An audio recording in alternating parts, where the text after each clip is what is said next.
जब जब आवेला सवनवा सवनवा सोहावन लागे हो।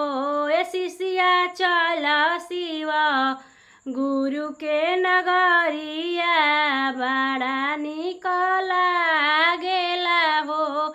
ए शिष्या चल शिव गुरु के नगरिया बड़ी सोहावन लागे हो।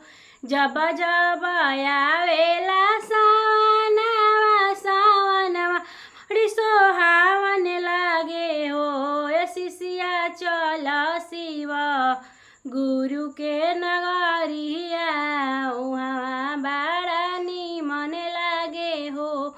ए शिष्या चल शिव गुरु के नगरी आओ बड़ा ही सोहावन लागे हो।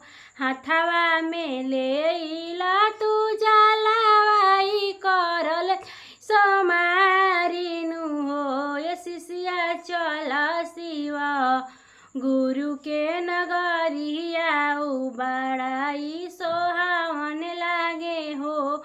ए शिष्या चल शिव गुरु के नगरिया बड़ा ही सोहावन लागे हो।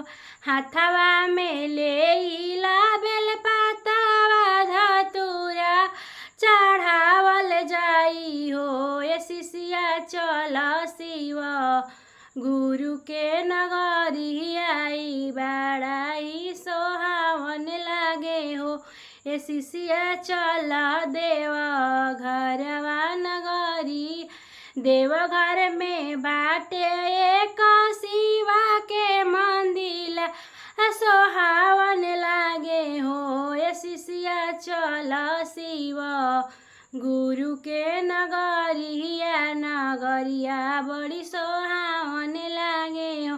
देवघर में बाटे एक शिवा के मंदिर सोहावन लागे हो। ए शिष्या चल शिव गुरु के नगरिया बड़ी सोहावन लागे हो।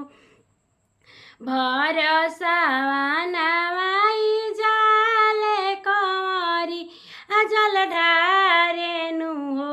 ए शिष्या चल शिव गुरु के नगरिया बड़ी सोहावन लागे हो। ए शिष्या चल शिव गुरु के नगरिया बड़ी सोहावन लागे हो। हर सोमरिया के हो के जला भरी कंवरियानु हो। ए शिष्या चल शिव गुरु के नगरिया बड़ी सोहावन लागे हो। ए शिष्या चल शिव गुरु के नगरिया बड़ी सोहावन लागे हो।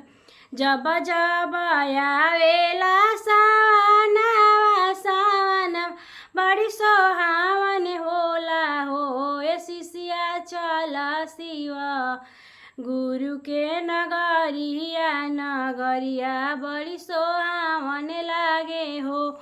ए शिष्या चल शिव गुरु के नगरिया बड़ी सोहावन लागे हो।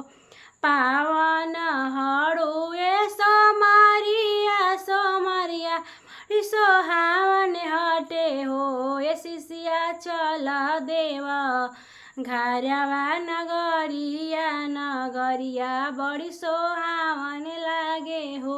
ए शिष्या चल शिव गुरु के नगरिया बड़ी सोहावन लागे हो। जब जब आवेला सवनवा सवनवा बड़ी सोहावन